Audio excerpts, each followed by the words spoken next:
Tamu tu. It's Matamu 2 podcast. Woo-hoo! We're doing a little dance in the studio, and you can actually see these shenanigans on our YouTube page.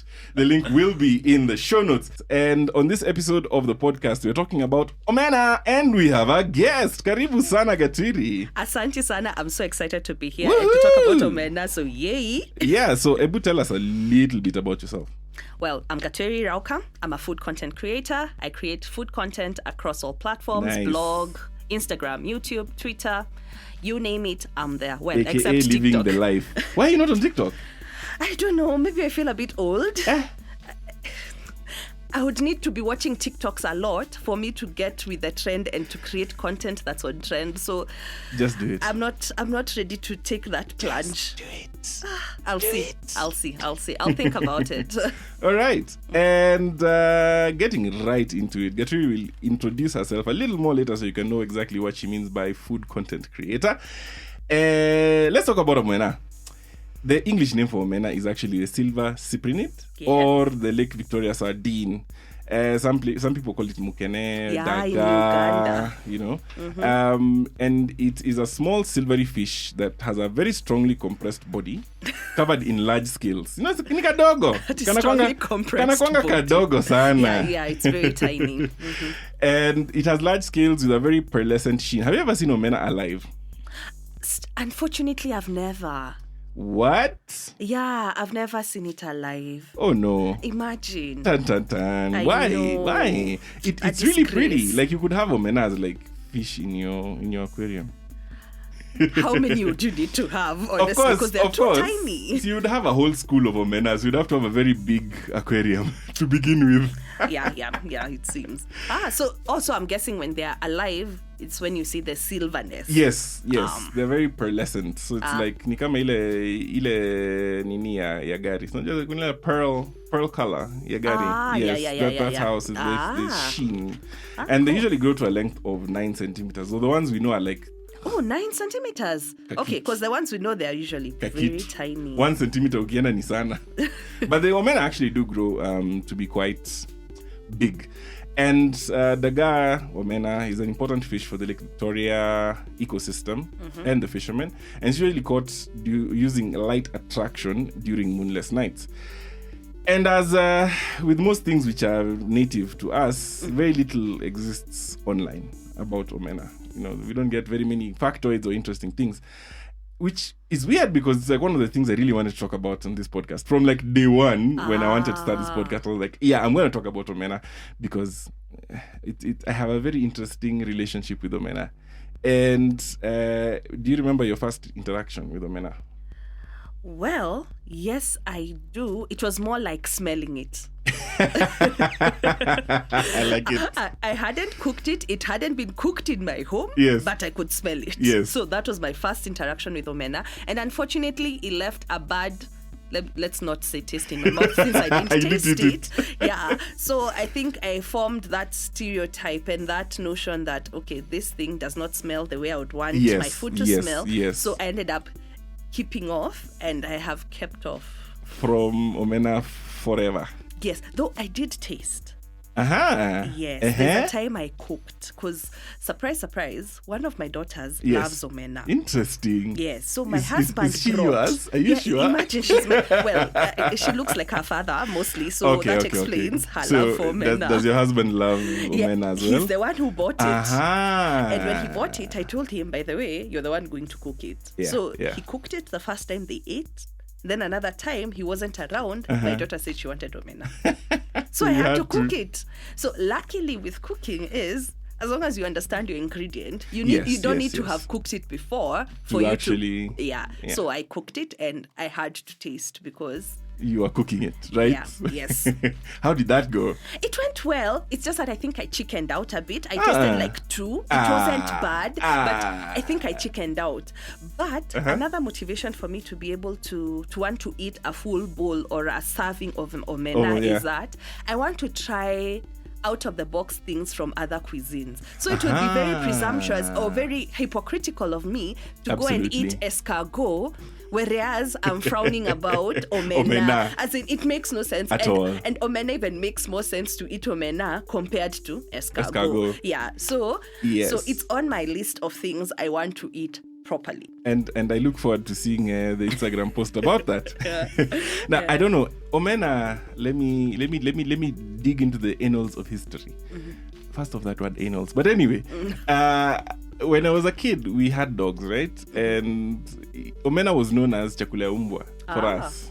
So my father would go to Mama Oliech in Dagoretti, get like a lot of omena, and then bring it, and the house help in the evenings would integrate it into ugali ya umbwa. So like there was a special dog food, but like they cooked it like an ugali, and then like you'd always have the omena in there, and it's just really glistening. And as a kid, they always had to tell me, "Uskule chakula ya umbwa," because I was very. It looked inviting. It did though. It looked good. So I was like, okay, can I have this? Like, don't do it. And I'll always remember feeding the dogs. It was one of my favorite things to do as a kid, which is weird because I then later on developed a phobia for animals, but that's beside the point. Okay. I really loved feeding the dogs because they would gulp up that food like nothing else, and it was always so fascinating.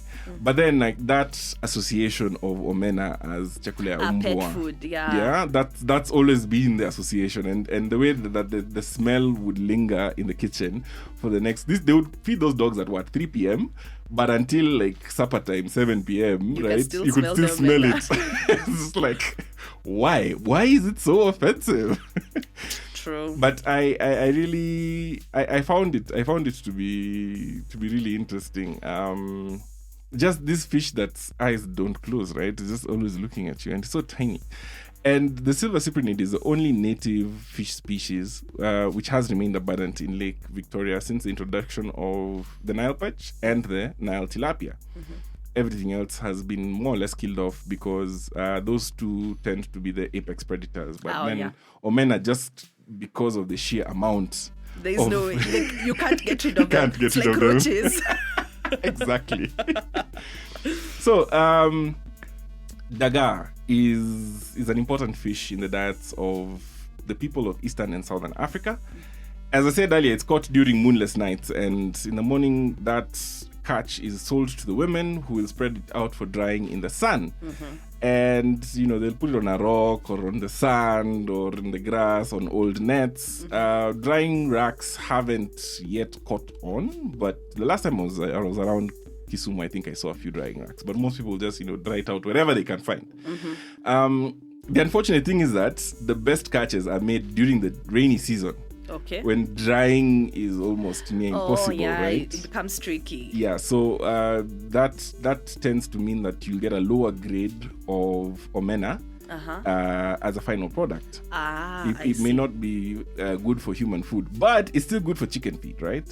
So that one tends to... It's put in chicken feed? Oh, yes. Wow, okay, that I didn't know. Did you not know? I didn't know. I know people actually call it cat food, but I didn't know it's also put in chicken feed. It is. It's a very important source of protein for chicken. Protein and calcium, right? Okay, good to know. Now you know. Now I know. So the dried fish is, of course, packed in sacks, and traders take the fish to the market. You have big wholesale markets for dried omena in Mwanza and in Kisumu, and people go and buy from there and then now spread it out to other places in Eastern and Southern Africa. I think the furthest I've gone and found omena was Bujumbura. Yeah. And at a store or at a restaurant? No. See, roadside. This is not a lot of Vibanda, please. Oh, sorry. My bad. A lot of Vibanda. So, according to the health experts, right, omena is higher in protein than goat, beef, chicken. It's like only second to insects. Insects are a really fantastic source of. So I've come to learn. And we will go into that later on in the podcast. Make sure you look out for that episode. Omena are also a very good source of calcium, which is found in the bones, of course. And because you're eating the whole thing, you really do get that calcium. So if you want some calcium in your life, go and look for omena. It's very rich in vitamin D, which is great for the absorption of phosphorus and calcium. It gives you nutrients such as niacin, folate, B12, things that are very important in the energy forming process. So if you need to have a lot of energy, go and eat your omena. They're also very useful in the cell energy, right? So like how your cells, mitochondria and all that high school biology things. The working of the nucleus. High school biology things. Yeah. And when served with vegetables and lemon juice, there's a better chance that your body will have an enhanced iron absorption capacity. Wow. So essentially, omena is like a superfood. It is a superfood. It's not like a superfood. It is a superfood. So it's unfortunate that it's sort of seen bottom of the barrel I know, right? food, yet it's a source of all those things. It's really good for you. It's very accessible, and even the price points are not bad. Yes. And a little can feed a family nicely. Very nicely, actually. So omena is... fallen for bad PR. Bad PR is the reason. Maybe somebody needs to go and make a brand campaign for omena. I think so. Maybe it could be me. Reformed omena lover. How do you counter the smell, though? There's someone who was telling me from Kisumu. Yes. She was telling me, Yes. let me shout her out, Kit. The preferred way is working with fresh omena.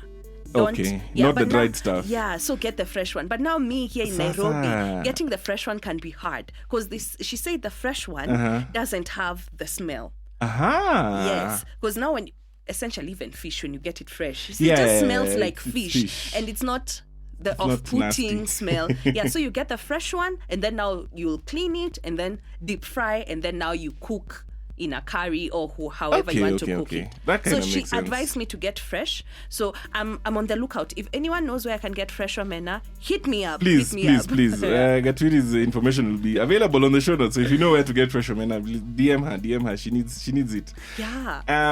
I think the thing I don't like the most about omena is the snails. I can't. I'm Snails? sorry. I can't. It has snails. I can't. Like authentic omena that's been fished from the Lake Victoria shores tends to have tiny little snails as of so you're there you're crunching through your omena, you're like yes omena. Anyway, yes 2 for 1 omena and escargot. What do you know? If you're on YouTube, you're seeing me doing the no. I'm like no. Like, two birds with one stone. Please. Oh, I didn't know. So tiny ones. Tiny little snails that you really have to pick out before you start to cook, right?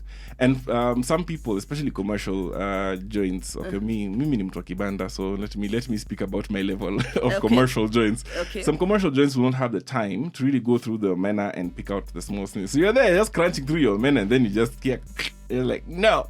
I don't want even to think about that. Oh my. I'm a little traumatized. Don't be. Whatever you buy in the supermarket tends to be already picked out, so it's fine. But then, barriers of entry, right? So it's like, do I really? But omena is good. Like, it's good for you. And if you know what you're doing, you can actually make it really tasty. So what other names have you heard omena being called, Rokare? I just know mukene. Only? And I've heard of daga and omena, but I know of mukene. Reason being, there's a Ugandan blogger I follow a kitchen in Uganda. Yeah, she's so good. Yeah, she's amazing. Oh my God. Sophie. She has a recipe in her book that I wanted to try using the mukene to make like a paste. Like you see the way you would have like a fish sauce. Yes. Something of that sort. And I wanted to try it so that I can use it in cooking. You see the way when you look at Asian cooking, the way they utilize things like anchovies to bring about some sort of like umami flavor or something, some sort of So I wanted to make now using the omena so that I try and incorporate it in some braised beef dishes and see how that goes. So fancy. So I only know of mukene. Will let me know of others. Hujaisikia kitu wa Kisumu Boys? Oh, you mean that? Oh, yes, I do. Yes, I have heard of Kisumu Boys. I'm here with fancy people who don't know Kisumu Boys.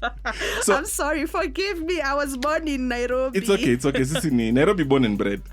It's a thing, and I don't know when it came into the public limelight, but like for the longest time I've had omena is being called Kisumu Boys, more of as a joke, right? True. So like somebody would be saying, mimi leo na ugali na Kisumu Boys, and I was like, Kisumu Boys, what is that? Omena. Like what food is that that's called Kisumu Boys? Well, that would not be me. At least I do know it's called Kisumu Boys. Maybe, but it took a while. And my research pointed that Kisumu Boys probably originated from a dance crew at the Kisumu Boys High School back in the 90s that was called the Black Omenas. Ah, okay. So okay, I see. That's how it came. And now we're jumping into guest questions. Woohoo! Okay, cool. Is there a form of omena that you could try? Yes, I think I would be able to try, like, I cook it in like a rich coconut sauce. Yeah. So I'd be willing to try. Yeah. So fancy. At rich coconut. Okay, do you have a recipe that you've been thinking about for that rich coconut sauce? Well, I have made it before. It's just that I didn't eat it. I tasted a bit. The one I made for my daughter. Yes. Because you just make a nice, like, a masala. A masala being like, you cook the onions, the garlic and ginger nicely, add your spices, and then tomato. Preferably, I prefer grating so that it doesn't have skin. Yes. So that the sauce is nice and thick. Then you add some coconut milk. Then you add your omena that you had deep fried prior. And then that's it. So you're supposed to eat that with ugali. So I should cook it and eat it because now I only tasted like 2 pieces. Just to make sure that I'm not giving my daughter food that's not edible. Okay. No, I will share that recipe in the show notes of this episode. So please make sure you will try it. I will also try it. I for the first time cooked omena in my house about 2 months ago in preparation for this episode. And I struggled. Struggle in what way? The recipe, or did you eat it? I ate because it was my food. I had to eat my food. I was hungry. Because that day I made sure I was hungry so that I didn't have a choice. There's no other option. But I really struggled to make it smell better because like the smell has always been off-putting for me.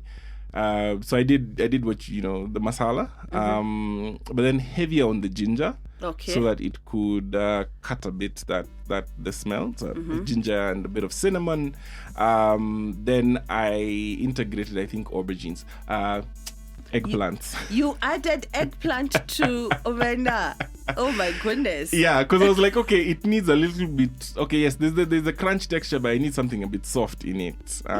Interesting. So I would never have thought of adding aubergine to omena. Yeah, and it came out well. But then now the problem is like not the base, the omena. Like there's like a bitterness. I've never understood how people get rid of that thing. Because that bitterness, was it Kaluhi of Kaluhi's Kitchen who was saying you soak it, like the soaking in the hot water, and then squeeze some lemon juice in it, like rinse it. Because I'm assuming you bought the one that's already dried or fried. So you're supposed to dried. So you're supposed to soak it, like rinse it until like your water runs clear, and then you squeeze like some lemon juice so that now when you deep fry, I think it won't have that bitterness. Okay, yeah. I will try that.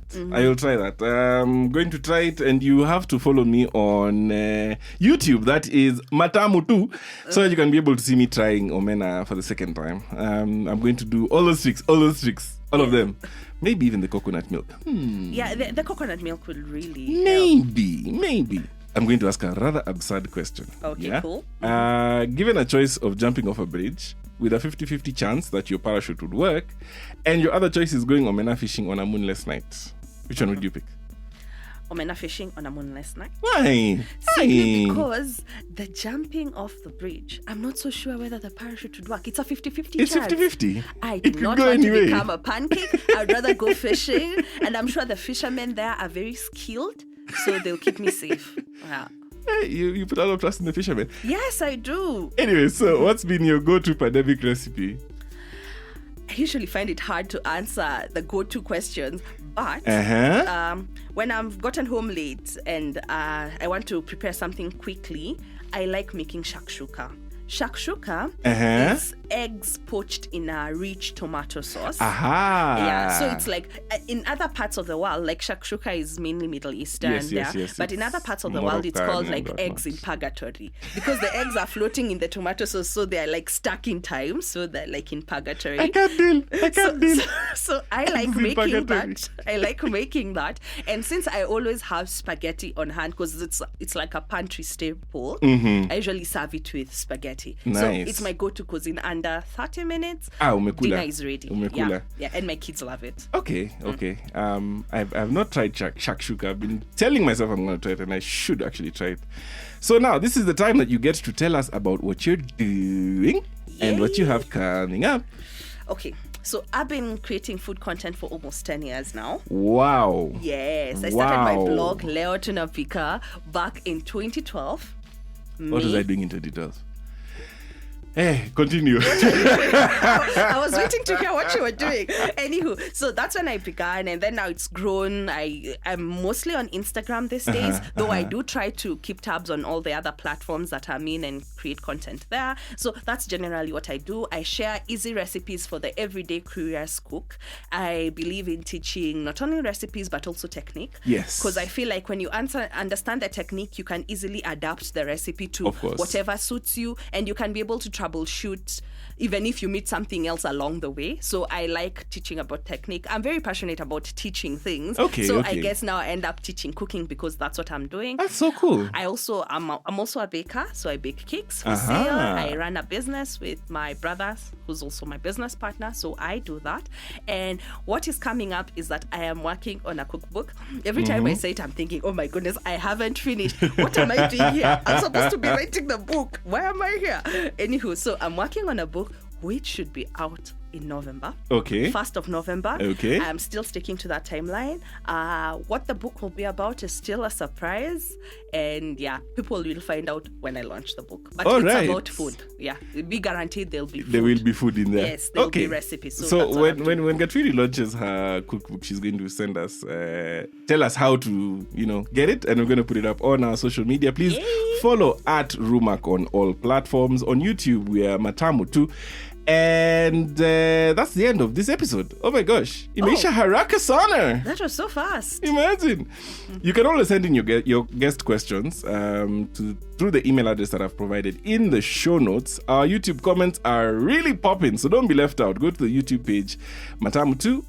Like, subscribe, share, all those good things. Drop us a comment about what you thought about today's episode. And thank you so much for joining us, Katwiri. Thank you for having me. I've learned a little bit about omena. So, and I'm more excited to go and try it for real. For real this time round as I get ready to try many other foods from across the globe. Yes. Good. Yeah. Until next time, it's your boy, Rumak, and this time I'm leaving it up to you whether you want to eat omena or not.